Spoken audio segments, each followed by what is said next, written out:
Coming back to the point in Dublin, it's something that we all knew in our hearts we were getting excited about. Nobody really wanted to talk about it, but it was an undercurrent within our company. Everybody could feel it. Everybody wanted to come home and test the metal. So bringing it back to the point where it all started was a remarkable, remarkable high, a great achievement, and it was also a huge challenge. Starting Lord of the Dance there in '96 was a huge, huge time in my life. It was so emotionally charged and torn, and there was so much going on. If you can imagine the whole world around me telling me it couldn't be done, it couldn't be done. I really felt as if I was pushing an elephant uphill, that I had laid out something before me that was seemingly impossible in the eyes of the rest of the world. I just didn't see that. I just couldn't understand their thinking. In my mind, it was a done deal. This was going to be way bigger than what I created before. Against all the odds, Lord of the Dance became huge and did arenas all over the world. So the most important lesson is that you can't listen to all the naysayers. They're everywhere. They're everywhere. And the more people that told me it couldn't be done, the closer I know that I am to success. If you just follow what's in your heart, if you follow what's in your heart and you're willing to work hard for it, then nothing's impossible. I suppose in my own heart I had something to prove going back in there, back into the lion's den some 14 and a half years later, and still getting them on their feet. That's a moment I'll be proud of for the rest of my life.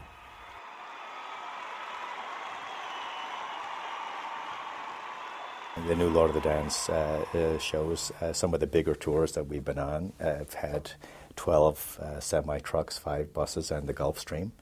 And we've got 200,000 watts of lighting up there now, including the ACLs, which are literally aircraft landing lights, which is unheard of in a show like ours.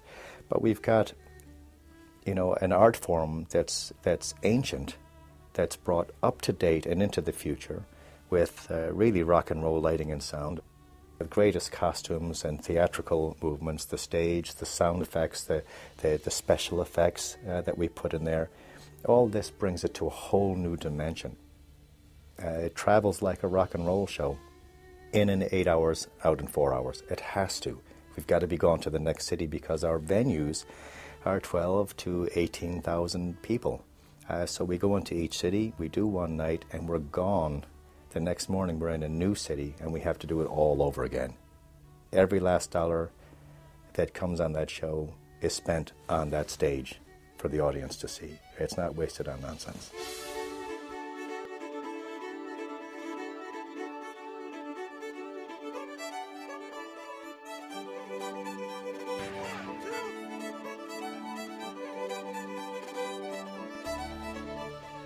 The preparation is done months in advance, years in advance. Sometimes I'll take a 30-second piece of the show and work on it for 8 hours.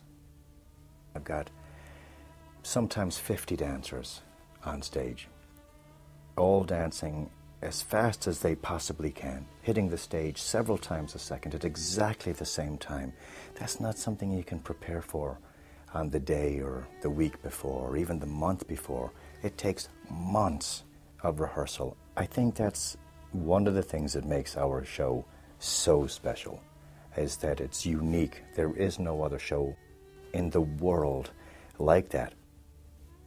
Just remember when you're out there tonight, we didn't come this far to finish second, and we're not going to tonight, okay? Woo! Come on!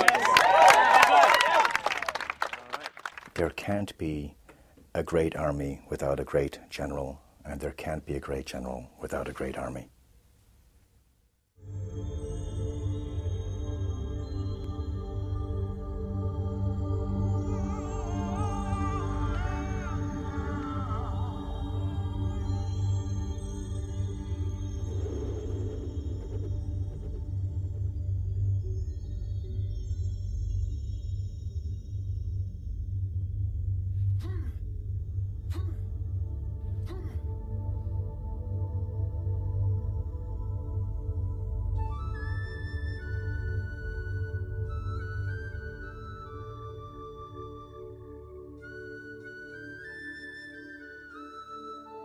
half an hour before the show, 15 minutes, 10 minutes, 5 minutes, you can feel the energy of the audience. If you close your eyes, you could literally feel the energy of your audience waiting, the anticipation. It's hard for people to understand the electricity that's in that room when you've got 15 or 18,000 people waiting for the show to start. It's a remarkable experience to soak up that energy. And for somebody like me who's a performer waiting backstage to go on, I feel that. It lifts me. I'm so proud. It's like conquering the world one city at a time with the greatest dance troupe of all time. We can't wait for that show to start. We can't wait for the lights to go down, for the drums to start. My heart starts beating faster backstage as I'm waiting, and every dancer is the same. There's a camaraderie there. Coming back 14 years, 5 months, and 3 days later to the point where it all started, it doesn't get any better than that. This is going to be the greatest show of my life. Tonight,